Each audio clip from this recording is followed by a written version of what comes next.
a winter chicken salad that I've been making on repeat for 2 months using these ingredients, so let's get started.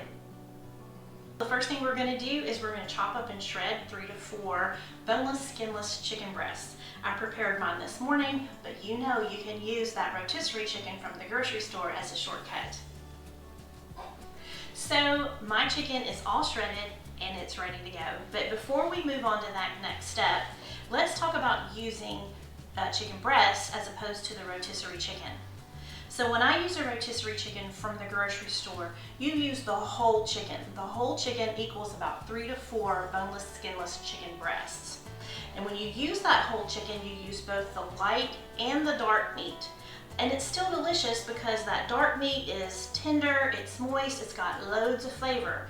But if you're not a dark meat fan, you'll want to prepare your own chicken breast so that you'll have an all white meat chicken salad. First thing that we're going to do is we are going to core and dice up these apples. And you'll notice that I've left the peel on. And that's because the peel adds such lovely color to the salad, and we eat with our eyes, and so color is really important.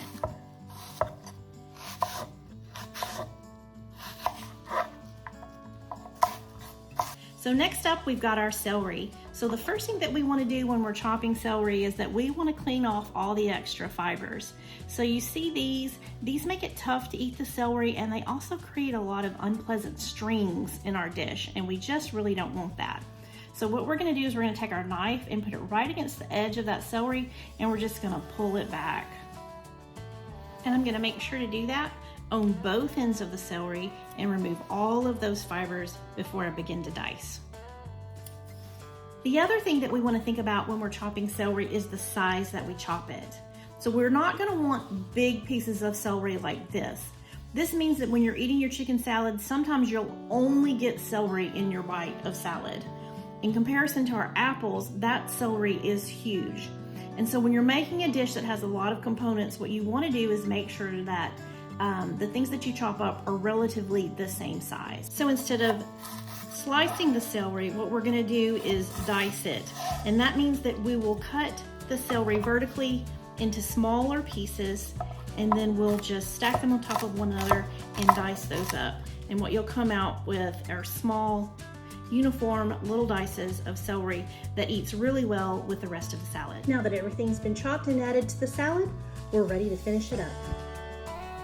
To finish, we're going to add about a cup, maybe a cup and a quarter of mayonnaise to our chicken salad. Just depends on how creamy that you like it. And we're going to mix that in really well. And we're also going to add in about a tablespoon of spicy brown mustard. Now, once you get that salad good and mixed up, look at what you're left with. This is a gorgeous winter chicken salad, loaded with a lot of flavor and a lot of colors. So let's talk about a few of my serving secrets, because we don't want this recipe just to be a success in the kitchen. We want it to be a success all the way to the table. So if you notice, when I mix the salad, I mix it in a larger bowl. I've got plenty of room to stir and toss and fold and do all the things that I need to do. But when I serve it in a smaller bowl. And that gives me a really nice, full look. And I like how that looks. It's a really pretty presentation. And even though the salad has plenty of color and texture on its own, I love to add just a few extra chopped cranberries to the top of the salad and very finely diced celery. Finish it off with a sprinkle of cracked black pepper, and you're ready to go. To make the most of this salad, I serve it on a bed of bib lettuce or butter lettuce for a nice salad presentation, or sometimes I serve it with a buttery croissant and my favorite chips or crackers. However you decide to serve it, I know that you're going to love this winter chicken salad.